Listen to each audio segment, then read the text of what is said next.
使わせてもらうぜ。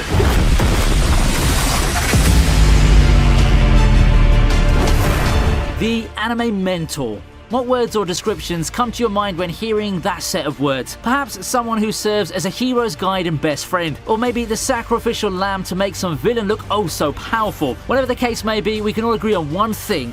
Anime mentors are badass. That's why for today's list we're going through some of my favourite moments when the anime mentor just shows off his strength in front of the student. After all, one of the easiest ways to get this upstart kid to trust you is to show them that you mean business.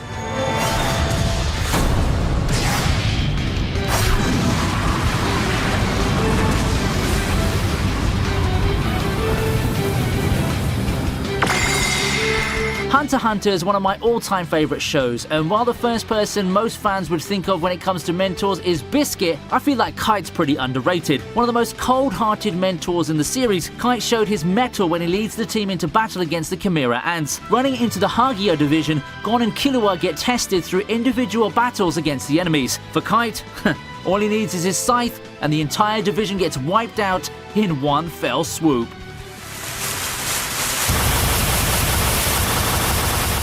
Black Clover's Yami often puts on a show, and episode 49 is his crowning moment.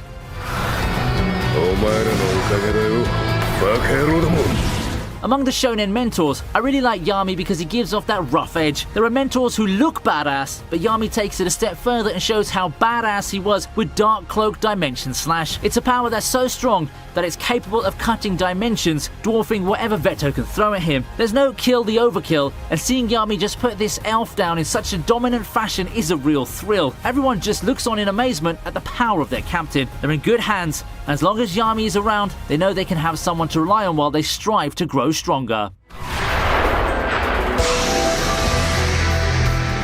Let's continue with the new gen Shonen Train with Benimaru vs Infernal Demon.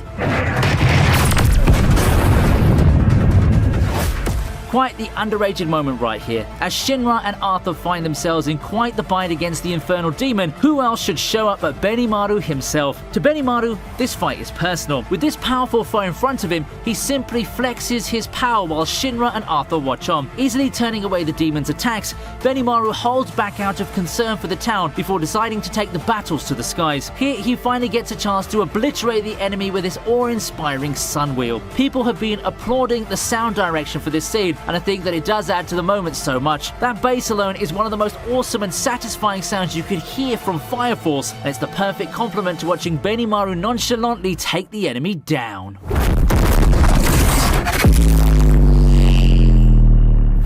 Rayleigh's Conqueror's Haki deserves a mention.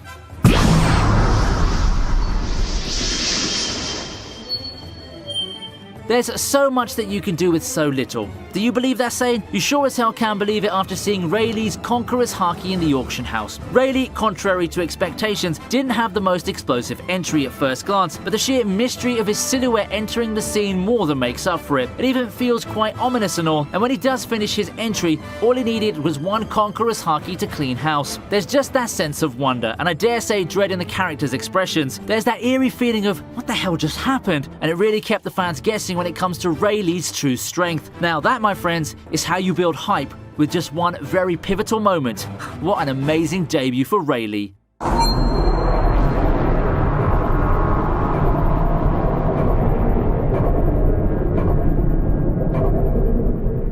Saitama vs Genos is a rather unique application.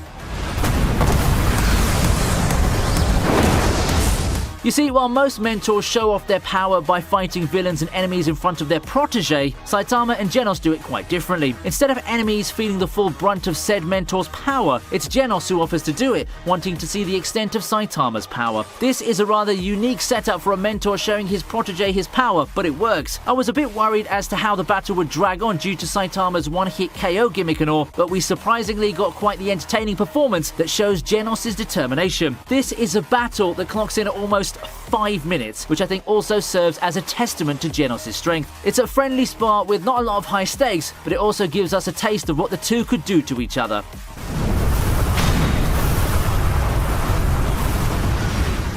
Enjoying the video so far? I'd like to encourage you to hit that subscribe button. Subscribe, ring the bell, and be here the next time I upload more countdown videos. That's enough for now. It's time to get going again. 俺の勝ち。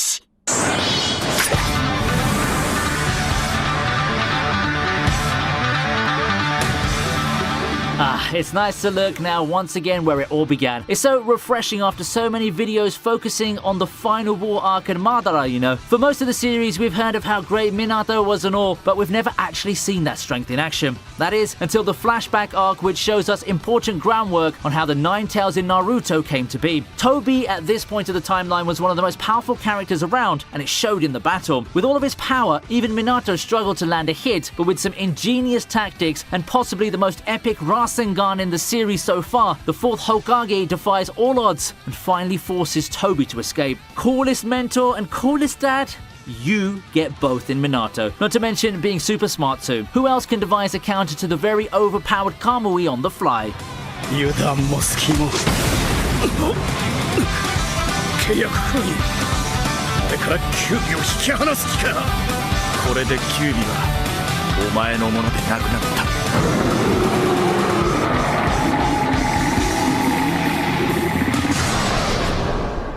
All Might taking on Nomu may have been one of the best highlights of early My Hero Academia.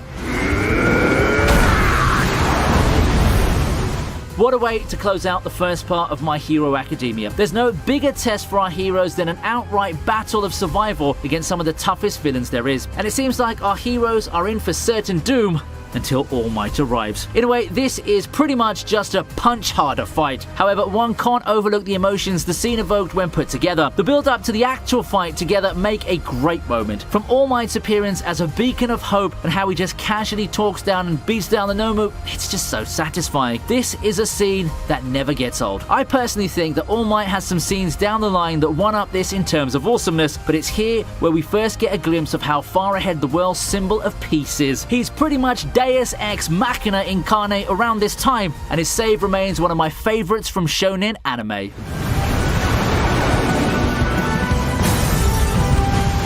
After all of that, we take a look at Tengen vs Daki.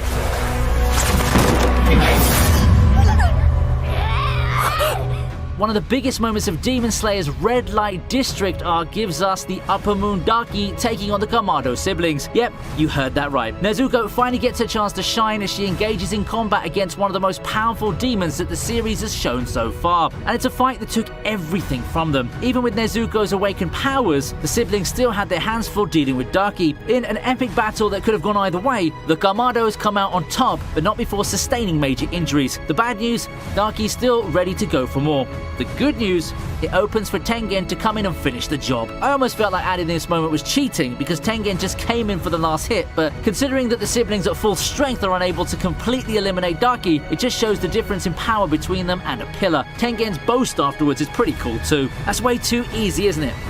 Suspiciously so. These guys, they're gonna be in for a real surprise. And to wrap up today's list, we have Gojo versus Jogo.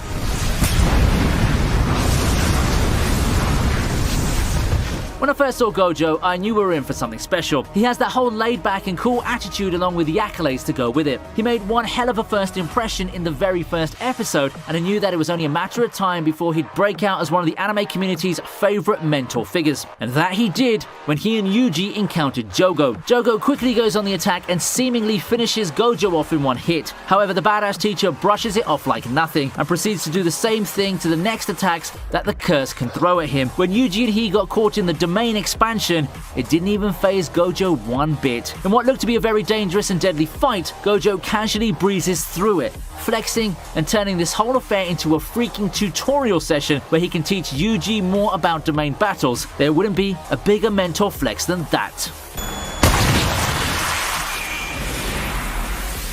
That's got to do it for my top moments of mentors showing off their power to their students. I'd love to know your favourite among them, and I'm curious if you've got more suggestions too. Before you leave, don't forget to drop a like and check out the channel for more amazing content. Be sure to drop by my social media as well. You can support the channel through Patreon or come join the community at Discord. I hope you enjoyed the video, and I'll see you next time.